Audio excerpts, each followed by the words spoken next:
안녕하세요. 오늘 일요일 뉴스와의 일부에서 어떤 이야기를 하게 될지 미리 좀 짚어보는 시간을 갖겠습니다. 먼저 좀 안타까운 소식으로 시작을 하게 될 것 같아요. 조진래 전 국회의원이 자신의 형 집에서 어제 숨진 채 발견됐습니다. 극단적인 선택을 한 것으로 추정이 되고 있는데, 조 전 의원은 검찰 수사를 좀 받아왔다고 하죠. 그래서 비교적 가까운 사이였던 홍준표 전 대표가, 자유한국당 대표가 검찰의 수사 압박을 극단적인 선택의 이유로 의심을 하고 있습니다. 그 관련한 내용을 좀 짚어보고요. 거기에 더해서 다른 의원들도 검경 조사 비판에 나섰습니다. 장제원 의원 같은 경우에는 이 김성태도 살아도 산 것 같지 않은 고통의 시간을 보낸다라는 식으로 이야기를 했는데요. 검찰 수사 압박이 좀 심한 거 아니냐, 이번 정부 들어서 그런 이야기들을 좀 하고 있습니다. 이걸 좀 짚어보겠습니다. 그리고 지난 한 주 내내 논란의 중심이었던 강효상 의원 이야기를 좀 해보겠습니다. 강효상 의원이 한미 정상 간의 통화 내용을 공개했다가 지금 문매를 맞고 있는데요. 고등학교, 대학교 동문사인 주미 한국대사관 간부 K씨가 강 의원에게 알려준 내용을 강 의원이 공개를 했습니다.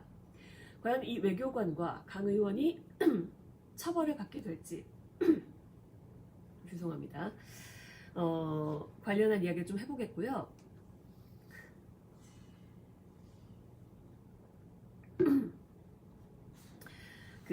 한국당은 공익제보성이 있는 거다라고 이제 주장을 하고 있는데, 강경화 외교부 장관이 선거습니다. 그건 아닌 것 같다라고 그러면서 엄중하게 문책하겠다라는 이야기도 했는데요. 이 내용도 한번 짚어보겠습니다.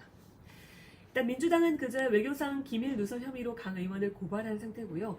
한국당은 그럼 정청래 전 의원이 한 이야기는 어떻게 되냐 라면서 반발을 하고 있습니다. 정청래 전 의원이 이미 청와대가 공개한 내용을 시점상 이제 공개한 이후에 이 내용을 이야기를 했다고 하는데, 정청래 의원이 방송에서 한 이야기를 들어보면 마치 그 내용을 미리 입수한 듯한 그런 식의 이야기를 하고 있거든요. 뭔가 다른 통로로 한미 정상간 통화 내용을 알게 되었다는 식으로 얘기하고 있는데, 이 내용도 한번 짚어보겠습니다. 자, 한국당 황교안 대표의 18일간의 민생투쟁 대장정이 끝이 났습니다. 뭘 얻었고 뭐가 달라졌고 또 무엇을 잃었는지도 한번 이야기를 해보겠습니다. 어제가 마지막 한국당 집회였는데요. 그 민생 대장정의 마지막 집회였는데, 그 집회에서 문재인 대통령에게 독재자의 후예라고 말할 자격이 없다라고 또 나경원 원내대표가 이야기를 하기도 했는데요. 이 내용도 한번 짚어보고요. 과연 한국당은 국회가 정말 패스트트랙을 처리하지 않으면 국회로 안 들어갈 셈인지, 대체 어떻게 될지 이걸 전망을 좀 해보겠습니다. 그리고 밤새 전해진 반가운 소식이 또 하나 있었죠. 봉준호 감독이 영화 기생충으로 칸 영화제에서 황금 종려상을 받았습니다. 수상 멘트를 준비하지 못했다고 했는데 아마 수상을 예상하지 못했던 걸까요?